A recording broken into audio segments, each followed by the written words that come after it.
দুইটি ভিডিও খুব সম্ভবত ছড়িয়েছে, একটি 27 সেকেন্ডের ভিডিও আর একটি খুব বড় ভিডিও, খুব সম্ভবত 7 মিনিটের বেশি ভিডিও। সেখানে দেখা যাচ্ছে একটি বাসার ভেতরে একাধিক ব্যক্তি আছে এবং বিপুল সংখ্যক পোস্টাল ব্যালট তাদের সাথে আছে, তারা সেগুলো গণনা করছে। খামগুলোর উপর বাহরাইনের ঠিকানা লেখা দেখা গেছে।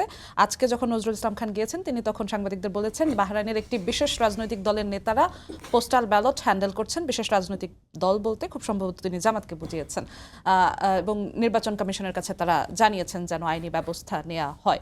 এই বিষয়টি আসলে নির্বাচনকে সামনে রেখে উদ্বেগজনক কিনা? ডেফিনেটলি। ধরেন এইখানে ওই যে বললাম যে এরা আসলে অগোছালো, হয় এরা ঠিকভাবে ডিল করতে পারছে না অথবা কোনো বদ উদ্দেশ্য আছে। দুইটার একটা তো আপনাকে মানতে হবে। তো আমি সরলভাবে দেখি যে না, এরা বদ উদ্দেশ্য নিয়ে করেনি, এরা প্রক্রিয়াগত ভুল করেছে। কারণ একটা ব্যালট পেপার আপনার নির্বাচনের আগে ভোটারের হাতে চলে যাবে এবং ভোটাররা যে যার মতো ভাগ বাটোয়ারা করে নিজেরা নিয়ে যেতে পারে, এটা ভাবতে পারেন আপনি? এটা কোনোভাবে সম্ভব। এবং সেইখানে দেখেন ইসির ইয়েটা কোথায়।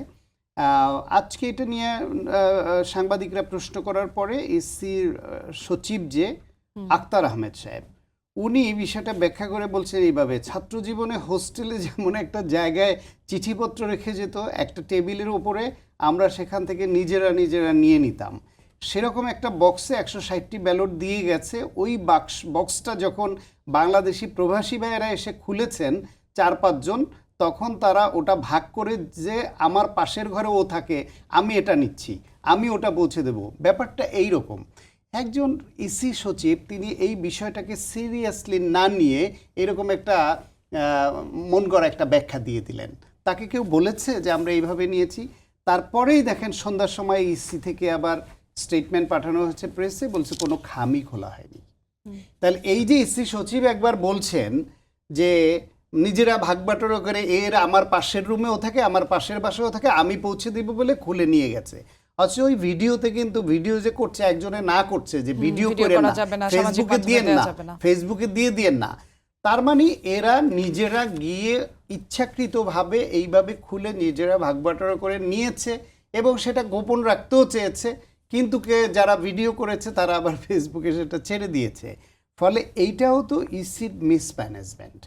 যদি আমি ইসিকে ষড়যন্ত্রকারী হিসেবে অভিযুক্ত করতে না চাই, যদি ইসিকে আমি কোনো বিশেষ দলের সঙ্গে বিশেষ সখ্য থেকে এটা করেছে সেরকম বলতে না চাই, তাহলেও তো এটা ইসিকে মানতে হবে যে এটা তাদের মিসম্যানেজমেন্ট। তারা যে চ্যানেলে পাঠিয়েছে সেই চ্যানেলে কিভাবে কোথায় পৌঁছবে, কে রিসিভ করবে, কোন জায়গা থেকে কোন ডেটে এটা ডিস্ট্রিবিউট হবে, কি পদ্ধতিতে এই ব্যালট ভোটটা দিবে, এই সমস্ত কিছু তো তাদের গাইডলাইন আছে।